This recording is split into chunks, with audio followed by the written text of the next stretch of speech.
आज केमिस्ट्री का second chapter मतलब अम्ल भस्म और लवण चालू करते हैं। आपको जो भी पढ़ाएंगे हम आज आपको याद हो जाएगा, दोबारा इसको देखने तक की जरूरत नहीं पड़ेगी, ये मेरी प्रॉमिस है। तो बस हमारे साथ आप बने रहिए, बिल्कुल मेरे साथ रहिएगा, ध्यान कहीं नहीं जाना चाहिए। चलिए स्टार्ट करते हैं। अम्ल, देखिए अम्ल भस्म लवण का ये पहला टॉपिक है आपका अम्ल। इसको अंग्रेजी में एसिड भी बोलते हैं, ACID। ठीक है, तो अम्ल क्या है, देखिए आर्हेनियस नामक एक वैज्ञानिक का कथन है, तो इसीलिए लिखते हैं आर्हेनियस के अनुसार, और किसी के कथन को लिखते हैं तो हम लोग इन्वर्टेड कॉमा में ले लेते हैं। तो आर्हेनियस अम्ल का क्या परिभाषा देता है, अम्ल वह पदार्थ है जो जल में घुलकर, ध्यान दीजिएगा, अम्ल वह पदार्थ है जो जल में घुलकर क्या देता है, H+। देखिए यहाँ पर हम क्या लिख रहे हैं, H+ यानी हाइड्रोजन आयन देता है। अम्ल वह पदार्थ है जो जल में घुलकर H+ आयन देता है। तो यहाँ तक बातें समझ में आई। आर्हेनियस के अनुसार अम्ल का क्या परिभाषा है, अम्ल वह पदार्थ है जो जल में घुलकर क्या देती है, H+ आयन देता है, उसको हम लोग क्या कहते हैं, अम्ल कहते हैं। एग्जांपल के तौर पे देखिए, यहाँ देखिए HCl, नाम सुन लीजिए बच्चों, HCl हाइड्रोक्लोरिक अम्ल, क्या नाम है इनका, हाइड्रोक्लोरिक अम्ल। तो HCl हाइड्रोक्लोरिक अम्ल जो है, हाइड्रोक्लोरिक अम्ल देखिए जल में घुलाए, देखिए H+ आयन Cl- दिया। H2SO4 सल्फ्यूरिक अम्ल, आप चाहे तो लिख भी सकते हैं, ये हाइड्रोक्लोरिक अम्ल, ये सल्फ्यूरिक अम्ल। तो H2SO4 सल्फ्यूरिक अम्ल, इसको भी जल में घुलाए, ये देखो H2O क्या है, जल है, तो देखो यहाँ भी H2 था तो 2 आयन आया, H+ आयन आया ना, देखो यहाँ H है प्लस है, 2 आ गया क्योंकि 2 को था, तो H+ आयन यहाँ भी आया, SO4 2-। अब देखिए HNO3, इसको भी जल में घुलाए, यहाँ देखिए H+ NO3-। तो किसी में ये माइनस, कभी किसी में ये माइनस, किसी में ये माइनस, लेकिन चाहे वो कोई भी अम्ल हो, हाइड्रोक्लोरिक अम्ल, सल्फ्यूरिक अम्ल, नाइट्रिक अम्ल, एसिटिक अम्ल, सबको जल में घुलाने पर क्या आया, H+ आयन आया ही आया। देखिए सब में है H+ आयन, तो इसीलिए अम्ल का परिभाषा क्या हो गया, अम्ल वह पदार्थ है जो जल में घुलकर क्या देती है, H+ आयन देता है। याद हो गया, बोलिए मेरे साथ, अम्ल वह पदार्थ है जो जल में घुलकर H+ आयन देता है। जैसे हाइड्रोक्लोरिक अम्ल HCl, हाइड्रोक्लोरिक अम्ल जल में घुला है, H+Cl-। H2SO4 मतलब सल्फ्यूरिक अम्ल, कौन सा अम्ल, सल्फ्यूरिक अम्ल, इसमें भी H2+ SO4 2-। HNO3 नाइट्रिक अम्ल, ये आपका क्या है, H+ NO3-। देखिए बच्चों, ये हाइड्रोक्लोरिक अम्ल हमारे पेट के आमाशय में स्रावित होता है। जब हम लोग को कुछ ज्यादा खा लेते हैं तो खट्टा ढकार होती है इसी अम्ल के कारण, ठीक है, हाइड्रोक्लोरिक अम्ल के कारण। सल्फ्यूरिक अम्ल बैटरी के पानी में दिया जाता है। आप लोगों का बैटरी का पानी अगर कपड़ा उपड़ा में पड़ जाए तो कपड़ा जल जाता है, तो उसमें कौन सा अम्ल होता है, कौन सी एसिड होती है, अम्ल को ही अंग्रेजी में एसिड बोलते हैं। हम लोग क्या बोलते हैं, बैटरी का एसिड, एसिड मतलब अम्ल। कौन सा अम्ल होता है बैटरी में, सल्फ्यूरिक अम्ल। पेट में कौन सा अम्ल स्रावित हो रहा है, हाइड्रोक्लोरिक अम्ल। ये HNO3 ये नाइट्रिक अम्ल है, बम बनाया जाता है इससे, नाइट्रिक अम्ल से क्या बनाया जाता है, बम बनाया जाता है। तो अम्ल का परिभाषा पता चल गया, अम्ल वह पदार्थ है जो जल में घुलकर H+ आयन देता है, उसको हम लोग क्या कहते हैं, अम्ल कहते हैं। इसके अलावा अम्ल को इसके गुण के आधार पर भी परिभाषित कर सकते हैं।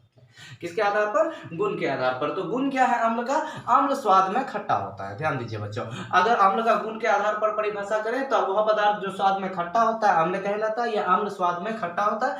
अम्ल लिटमस पत्र को लाल कर देता है, ये गुण के आधार पर भी परिभाषा दे सकते हैं। वह पदार्थ जो स्वाद में खट्टा होता है और लिटमस पत्र को लाल कर देता है, उसको हम लोग क्या कहते हैं, अम्ल कहते हैं। अम्ल का गुण पढ़ेंगे व्यापक रूप से, 8-10 टॉपिक है, तो हम लोग यहाँ अब तक याद हो गया होगा आपको। तो अम्ल का परिभाषा आर्हेनियस के अनुसार, अम्ल वह पदार्थ है जो जल में घुलकर H+ आयन देता है, उसको हम लोग क्या कहते हैं, अम्ल कहते हैं। उसके बाद जब बात करें हम लोग भस्म का, तो सॉरी स्वाद के आधार पर, तो अम्ल स्वाद में खट्टा और लिटमस पत्र को क्या कर देता है, लाल कर देता है। जस्ट हम लोग नेक्स्ट टॉपिक पे पहुंचते हैं बच्चों।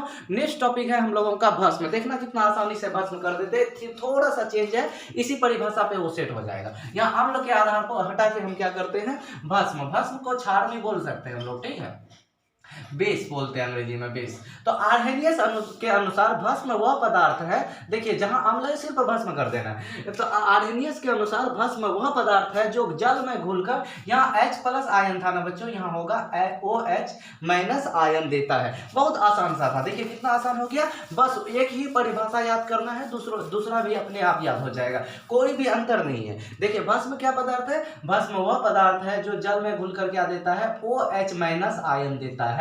OH- आयन मतलब हाइड्रोक्सिल आयन देता है। तो फिर से भस्म का परिभाषा आर्हेनियस के अनुसार भस्म वह पदार्थ है जो जल में घुलकर OH माइनस आयन देता है। अम्ल का क्या परिभाषा था? अम्ल वह पदार्थ है जो जल में घुलकर H प्लस आयन देता है। इसका एग्जांपल देखेंगे भस्म का, जैसे मान लीजिए NaOH सोडियम हाइड्रोक्साइड, क्या बोलते हैं इसको बच्चों?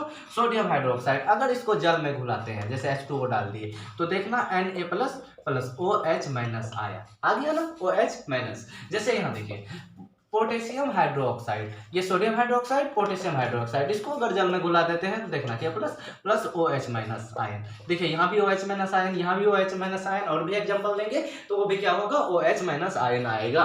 तो भस्म वह पदार्थ है जो जल में घुलकर OH माइनस आयन देता है, ठीक है। इसके अलावा भस्म को इसके गुण के आधार पर भी परिभाषित कर सकते हैं, बिल्कुल इसके गुण के आधार पर भी। जहां जहां अम्ल है भस्म लिखिए, ये स्वाद में क्या होता है? कड़वा होता है। क्या है? भस्म स्वाद में कड़वा होता है। अम्ल लिटमस पत्र को लाल कर देता है, तो भस्म जो है लिटमस पत्र को नीला कर देता है। तो दोनों याद हो गया होगा बच्चों। चलिए मेरे साथ एक बार रिवाइज कर लीजिए। जैसे अम्ल क्या क्या बताया? अम्ल आर्हेनियस के अनुसार अम्ल वह पदार्थ है जो जल में घुलकर H प्लस आयन देता है, जैसे HCl हाइड्रोक्लोरिक अम्ल, H2SO4 सल्फ्यूरिक अम्ल, HNO3 नाइट्रिक अम्ल।